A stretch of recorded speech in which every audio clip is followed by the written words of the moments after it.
Hello friends, welcome to മന്ന kitchen. ഇന്ന് നമ്മൾ റെഡിയാക്കാൻ പോകുന്നത് നല്ല കിരുകിരാന്ന് നല്ല ക്രിസ്പി ആയിട്ടിരിക്കുന്ന മുട്ട പപ്സാണ്. എല്ലാവർക്കും ഇഷ്ടമല്ലേ മുട്ട പപ്സ് കഴിക്കാനായിട്ട്? അപ്പോൾ ഇതാണ് ഞാൻ വിൽക്കുന്ന മുട്ട പപ്സിൻ്റെ റെസിപ്പി. അത് നിങ്ങളുമായിട്ട് ഷെയർ ചെയ്യുവാണ്. വീഡിയോയിലേക്ക് പോകുന്നതിന് മുമ്പായിട്ട് നമ്മുടെ ചാനൽ സബ്സ്ക്രൈബ് ചെയ്യാത്തവർ സബ്സ്ക്രൈബ് ചെയ്യാനും ബെല്ലൈക്കൻ കൂടി എനേബിൾ ചെയ്തിട്ട് ഓൾ എന്ന ഓപ്ഷൻ പ്രസ് ചെയ്യാനും കൂടി മറക്കരുത് കേട്ടോ. അപ്പോൾ നമുക്ക് ഈ ഒരു എഗ് പപ്സിലേക്ക് വേണ്ട ഗ്രേവി ഒന്ന് റെഡിയാക്കി എടുക്കാം. അതിനായിട്ട് പാൻ അടുപ്പത്ത് വെച്ചിട്ട് അതിലേക്ക് ആവശ്യത്തിനുള്ള ഓയിൽ ഒഴിച്ചു കൊടുക്കാം. ഓയിൽ ചൂടായി കഴിഞ്ഞാൽ ഇതിലേക്ക് 1 ടേബിൾ സ്പൂൺ ഇഞ്ചി ചതച്ചതും 1 ടേബിൾ സ്പൂൺ വെളുത്തുള്ളി ചതച്ചതും കൂടി നമുക്ക് ഇട്ട് കൊടുത്തിട്ട് അതിൻ്റെ പച്ചമണം മാറുന്നത് വരെ ഒന്ന് മൂപ്പിച്ചെടുക്കാം.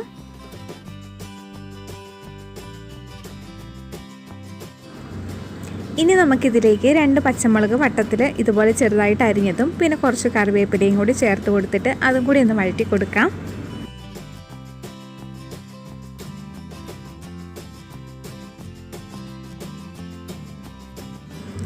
ഇഞ്ചിയും പച്ചമുളകും വെളുത്തുള്ളിയൊക്കെ നന്നായിട്ട് വാടി വന്നിട്ടുണ്ട്. ഇനി ഇതിലേക്ക് നമുക്ക് സവാള ചേർത്ത് കൊടുക്കാം.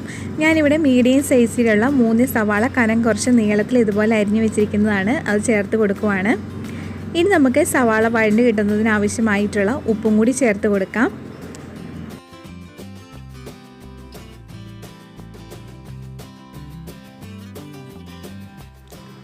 സവാള ഇവിടെ നന്നായിട്ട് വഴണ്ട് നല്ല സോഫ്റ്റായി വന്നിട്ടുണ്ട്. ഇനി ഇതിലേക്ക് നമുക്ക് മസാലപ്പൊടികൾ ചേർത്ത് കൊടുക്കണം. 1/4 ടീസ്പൂൺ മഞ്ഞൾപ്പൊടിയും 1.5 ടീസ്പൂൺ മല്ലിപ്പൊടിയും 1/4 ടീസ്പൂൺ കാശ്മീരി മുളക് പൊടിയും 1/2 ടീസ്പൂൺ ഗരം മസാലയുമാണ് ചേർത്ത് കൊടുത്തിരിക്കുന്നത്. ഇനി ഈ പൊടിയുടെ പച്ചമണമൊക്കെ മാറുന്നത് വരെ നമുക്ക് നന്നായിട്ടൊന്ന് മിക്സ് ചെയ്തെടുക്കാം.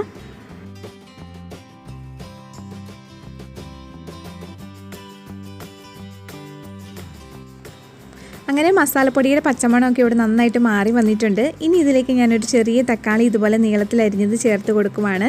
തക്കാളി ചേർത്ത് കൊടുത്തിട്ടൊന്ന് മിക്സ് ചെയ്തിട്ട് നമുക്കൊരു 1/2 ഗ്ലാസ് വെള്ളം ഒഴിച്ചിട്ട് ഒരു 5 മിനിറ്റ് ഒന്ന് മൂടി വെച്ചിട്ട് ഒന്ന് തിളപ്പിച്ചെടുക്കാം. തക്കാളി ഓപ്ഷണലാണ്, നിങ്ങൾക്ക് ഇഷ്ടമുണ്ടെങ്കിൽ മാത്രം ചേർത്ത് കൊടുത്താൽ മതിയാവും.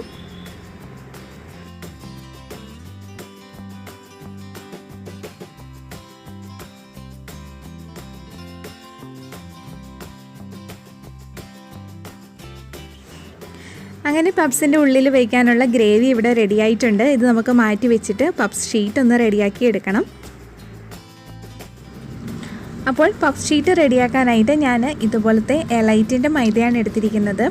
എപ്പോഴും പപ്സും സമോസയും അതുപോലെ ബ്രെഡൊക്കെ ചെയ്യുമ്പോൾ ലൂസായിട്ടുള്ള മൈദ എടുക്കുന്നതിനേക്കാളും ഇതുപോലെയുള്ള മൈദ വാങ്ങിക്കുന്നതായിരിക്കും കൂടുതൽ ബെറ്റർ. ഇതിപ്പോൾ 1 കിലോയുടെ പാക്കറ്റാണ്. ഞാനിപ്പോൾ 1/2 കിലോ മൈദ വെച്ചിട്ടാണ് നിങ്ങളെ കാണിച്ചു തരുന്നത്. അപ്പോൾ ഈ ഒരു പാക്കറ്റിൽ നിന്ന് നമുക്ക് 1/2 കിലോ അളന്നെടുക്കാം. ഞാൻ 1/2 കിലോ മൈദ ഒരു ബൗളിലേക്ക് മാറ്റിയിട്ടുണ്ട്. ഇനി ഇതിലേക്ക് ഞാനൊരു 4 ടീസ്പൂൺ പഞ്ചസാര ചേർത്ത് കൊടുക്കുവാണ്. 2 ടീസ്പൂൺ ഉപ്പ് ചേർത്ത് കൊടുക്കാം. റൂം ടെമ്പറേച്ചറിലുള്ള 25 ഗ്രാം ബട്ടറും കൂടി ചേർത്ത് കൊടുക്കുവാണ്. ബട്ടറിന് പകരം ഡാൽഡയും ചേർത്ത് കൊടുക്കാം. ഞാൻ നമ്മുടെ ബീറ്ററിൻ്റെയൊക്കെ കൂടെ കിട്ടുന്ന ഈ ഒരു ബ്ലേഡാണ് മിക്സ് ചെയ്യാനായിട്ട് എടുക്കുന്നത്. കൈ വെച്ചിട്ട് കുഴച്ചെടുത്താൽ മതി. ഈ ഒരു ബ്ലേഡിൻ്റെ ഉപയോഗം അറിയത്തില്ലാത്തവർക്ക് വേണ്ടിയിട്ട് ജസ്റ്റ് ഒന്ന് കാണിച്ചു എന്ന് മാത്രമേ ഉള്ളൂ. എല്ലാം കൂടി ഇതുപോലെ ഈ ഒരു ബ്ലേഡ് വെച്ചിട്ട് ഞാനൊന്ന് മിക്സ് ചെയ്തെടുക്കുവാണ്.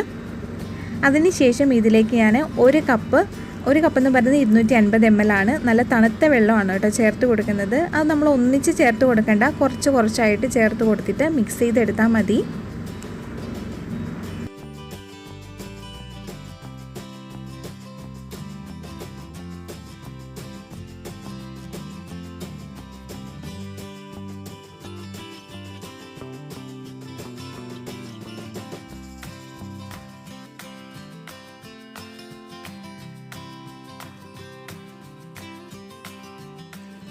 അങ്ങനെ പപ്സിനുള്ള മാവ് ഇവിടെ റെഡി ആയിട്ടുണ്ട്. നല്ല സോഫ്റ്റ് ആയിട്ടാണ് കേട്ടോ ഈ ഒരു ഡോ ഇരിക്കേണ്ടത്.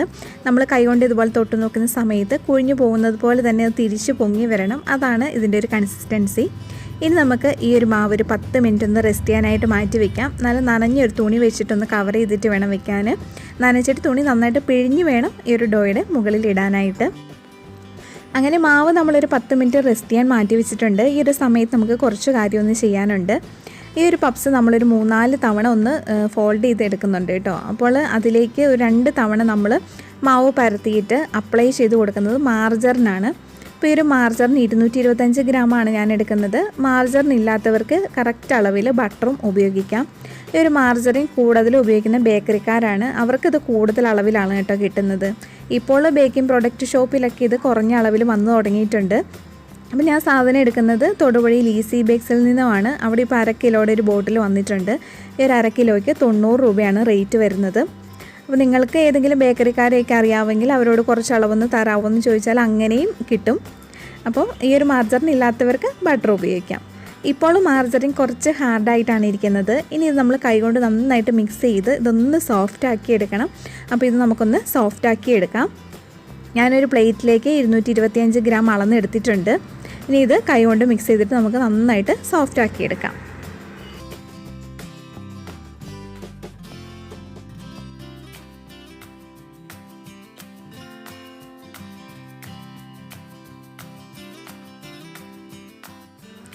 അപ്പോൾ ഈ ഒരു മാർജറിൻ ഞാൻ മിക്സ് ചെയ്തിട്ട് നന്നായിട്ട് സോഫ്റ്റാക്കി എടുത്തിട്ടുണ്ട്. ഇത് കുറച്ച് നേരം ഇരുന്ന് കഴിയുമ്പോൾ ഇത് ഹാർഡാവും. അപ്പോൾ നമ്മൾ വീണ്ടും ഇത് കൈകൊണ്ട് മിക്സ് ചെയ്ത് നല്ല സോഫ്റ്റ് ആക്കണം. ഇപ്പോൾ മാവ് റെസ്റ്റ് ചെയ്യാൻ വെച്ചിട്ട് 10 മിനിറ്റ് ആയി. ഇനി നമുക്കൊന്ന് പരത്തിയെടുക്കാം. അതിനായിട്ട് കൗണ്ടർ ടോപ്പിലേക്ക് ഞാൻ കുറച്ച് മൈദ ഇട്ട് ഒന്ന് സ്പ്രെഡ് ചെയ്ത് കൊടുത്തിട്ടുണ്ട്. ഇനി ഇത് നമുക്ക് നന്നായിട്ട് വലുതായി ഒന്ന് പരത്തിയെടുക്കാം.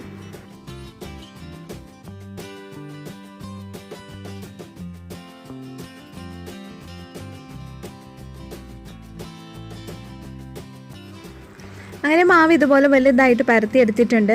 ഇനി ഇതിലേക്ക് നമ്മൾ സോഫ്റ്റാക്കി വെച്ചിരിക്കുന്ന മാർജറിൻ അല്ലെങ്കിൽ ബട്ടർ നന്നായിട്ട് അപ്ലൈ ചെയ്ത് കൊടുക്കണം. ചെറിയ രീതിയിലല്ല, നന്നായിട്ട് തന്നെ വേണം അപ്ലൈ ചെയ്ത് കൊടുക്കാനായിട്ട്.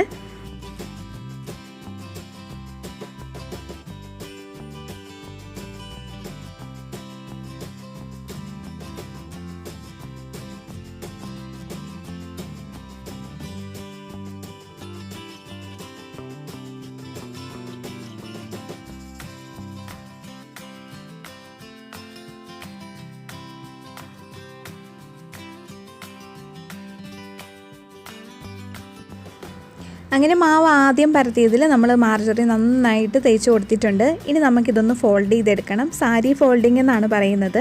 ഇതുപോലെ ഒരു സൈഡിൽ നിന്നും മടക്കിയെടുക്കാം. ഒരു സൈഡിൽ നിന്നും മടക്കി ഇതുപോലെ ആക്കിയതിന് ശേഷം ഇങ്ങേ സൈഡിൽ നമ്മൾ ചെറുതായിട്ടൊന്ന് ലോക്ക് ചെയ്ത് കൊടുക്കണം. ഇതുപോലെ ഒന്ന് ലോക്ക് ചെയ്ത് കൊടുക്കാം. അതിനുശേഷം ആ ഒരു സൈഡ് ഇങ്ങോട്ടെടുത്ത് മടക്കി വയ്ക്കാം.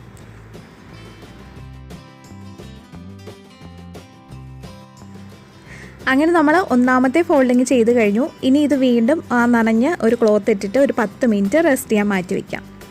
ഇപ്പോൾ 10 മിനിറ്റ് ആയിട്ടുണ്ട്. ഇനി കൗണ്ടർ ടോപ്പിലേക്ക് നമുക്ക് കുറച്ച് മൈദ ഇട്ടൊന്ന് സ്പ്രെഡ് ചെയ്തിട്ട് ഇത് വീണ്ടും ഒന്ന് പരത്തിയെടുക്കാം.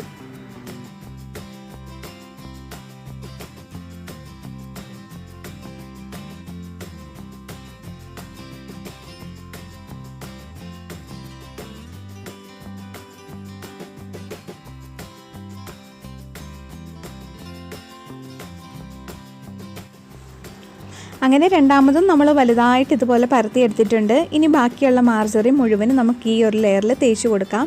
ഈ ഒരു 2 ഫോൾഡിങ്ങിന് മാത്രമേ നമ്മൾ മാർജറിൻ തേച്ച് കൊടുക്കുന്നുള്ളൂ.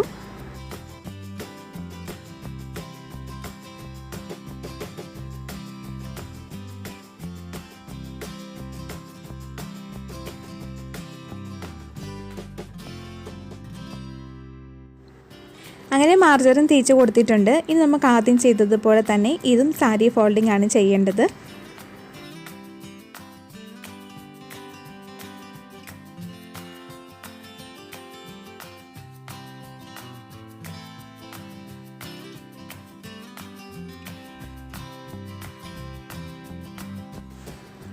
ഇനി ഇത് നമുക്ക് വീണ്ടും ഒരു 10 മിനിറ്റ് നനഞ്ഞ തുണി ഇട്ടിട്ട് ഒന്ന് മൂടി വയ്ക്കാം.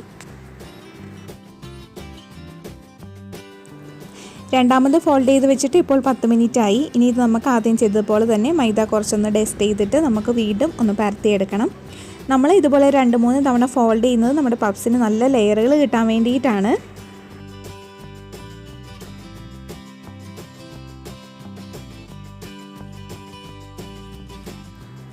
അങ്ങനെ നമ്മൾ മൂന്നാമതും വലുതായിട്ട് ഇതുപോലെ പരത്തിയെടുത്തിട്ടുണ്ട്. ഇനി നമ്മൾ സാരി ഫോൾഡിംഗ് അല്ല, ബുക്ക് ഫോൾഡിംഗ് ആണ് ചെയ്യുന്നത്. അതിന് വേണ്ടിയിട്ട് 2 സൈഡിൽ നിന്നും ഇതുപോലെ നടുവിലേക്ക് ഒന്ന് മടക്കി വയ്ക്കാം.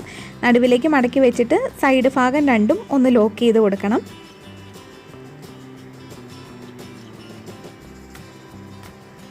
സൈഡ് ഇതുപോലെ ലോക്ക് ചെയ്തതിന് ശേഷം ഇത് ഒന്നും കൂടി നമുക്കൊന്ന് ഇതുപോലെ ഒന്ന് മടക്കി വയ്ക്കാം.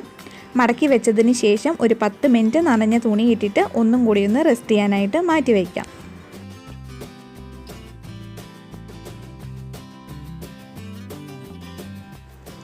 അങ്ങനെ വീണ്ടും 10 മിനിറ്റ് ആയിട്ടുണ്ട്. ഇനി നമുക്കൊന്നും കൂടി കുറച്ച് മൈദ ഒന്ന് ഡസ്റ്റ് ചെയ്തിട്ടൊന്ന് പരത്തിയെടുക്കാം. ഇനി നമ്മൾ ഫോൾഡ് ഒന്നും ചെയ്യുന്നില്ല, ഇത് പരത്തിയെടുത്തിട്ട് കട്ട് ചെയ്തെടുക്കുകയാണ് ചെയ്യുന്നത്. നിങ്ങൾ പരത്തിയെടുക്കുമ്പോൾ ഒരുപാട് കനം കുറച്ചും പരത്തിയെടുക്കരുത്, ഒത്തിരി കട്ടിയിലും പരത്തിയെടുക്കരുത്.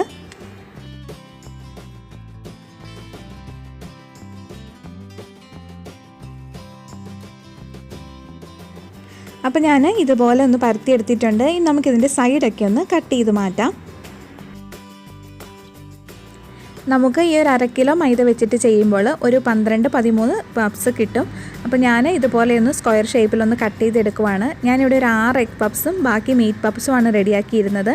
മുട്ട പപ്സിന് വേണ്ടിയിട്ട് കുറച്ച് വലുതായിട്ട് തന്നെയാണ് കട്ട് ചെയ്തെടുക്കുന്നത്. മീറ്റ് പപ്സിന് അത്രയും വലിയ ഷീറ്റിൻ്റെ ആവശ്യമില്ല. ഇപ്പോൾ കട്ട് ചെയ്തെടുക്കുന്നത് മുട്ട പപ്സിനാണ്. ഞാൻ വീഡിയോയിൽ മുട്ട പപ്സ് മാത്രമേ കാണിച്ചിട്ടുള്ളൂ.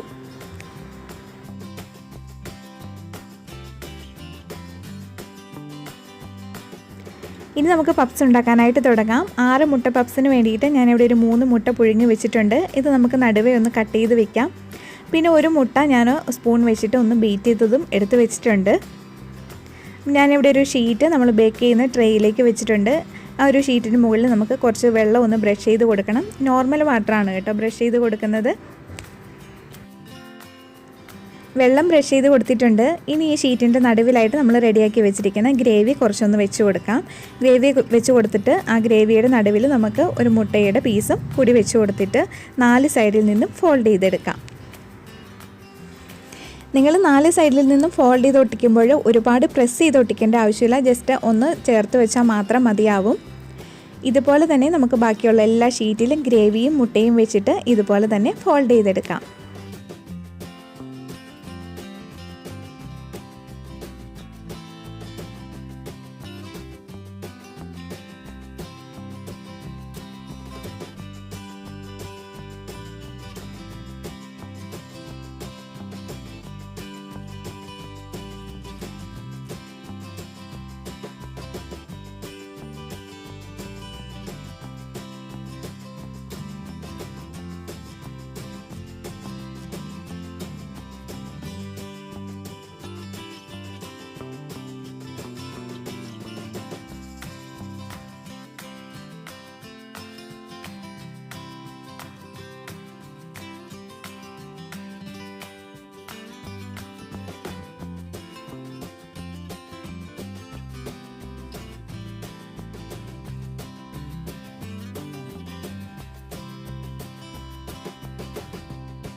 അങ്ങനെ 6 എണ്ണവും ഇവിടെ റെഡിയാക്കി വെച്ചിട്ടുണ്ട്. ഇനി നമ്മളൊരു മുട്ട മിക്സ് ചെയ്ത് വെച്ചിട്ടുണ്ടായിരുന്നല്ലോ, അത് ഇതിന് മുകളിലേക്കൊന്ന് ബ്രഷ് ചെയ്ത് കൊടുക്കാം. നമ്മുടെ പപ്സിന് നല്ലൊരു ഗോൾഡൻ കളർ കിട്ടാൻ വേണ്ടിയിട്ടാണ് മുട്ട ഇതുപോലെ ബ്രഷ് ചെയ്ത് കൊടുക്കുന്നത്. മുട്ടയ്ക്ക് പകരം നിങ്ങൾക്ക് പാലും തേച്ച് കൊടുക്കാവുന്നതാണ്. ഞാനിവിടെ ഓവനിലാണ് ബേക്ക് ചെയ്തെടുക്കുന്നത്. ഓവൻ ഇല്ലാത്തവർക്ക് നമ്മൾ സാധാരണ ബേക്ക് ചെയ്യുന്നത് പോലെ ബേക്ക് ചെയ്തെടുക്കാം, കുക്കറിൽ അതല്ലെങ്കിൽ സോസ് പാനിലൊക്കെ വെച്ചിട്ട്. പക്ഷേ അങ്ങനെ ബേക്ക് ചെയ്യുന്നതിനേക്കാളും എപ്പോഴും നല്ലത് എണ്ണയിലൊന്ന് ഫ്രൈ ചെയ്തെടുക്കുന്നതാണ്. അപ്പോൾ ഓവനിലാണെങ്കിൽ 220 ഡിഗ്രി സെൽഷ്യസിൽ 10 മിനിറ്റ് ഓവൻ പ്രീഹീറ്റ് ചെയ്തിട്ട് അതേ ടെമ്പറേച്ചറിൽ തന്നെ 25 മിനിറ്റാണ് ബേക്ക് ചെയ്തെടുക്കേണ്ടത്. എൻ്റേത് OTG ഓവനാണ്. OTG ഓവനാണെങ്കിലും കൺവെക്ഷൻ ഓവനാണെങ്കിലും 220 ഡിഗ്രി സെൽഷ്യസിൽ തന്നെയാണ് ബേക്ക് ചെയ്തെടുക്കേണ്ടത്. ഞാനിവിടെ ബേക്കിംഗ് മോഡിൽ തന്നെയാണ് ബേക്ക് ചെയ്തെടുക്കുന്നത്. പിന്നെ ഒരു കാര്യം ഒന്ന് ശ്രദ്ധിക്കണം കേട്ടോ, ഓരോരുത്തരുടെയും ഓവൻ്റെ ടെമ്പറേച്ചറിനനുസരിച്ച് ബേക്കിങ്ങിൻ്റെ സമയം ചിലപ്പോൾ മാറ്റം വരുന്നതായിരിക്കും. അങ്ങനെ നമ്മുടെ പപ്സൊക്കെ ഇവിടെ ലെയറുകളായിട്ട് ബേക്കായി വരാൻ തുടങ്ങിയിട്ടുണ്ട്.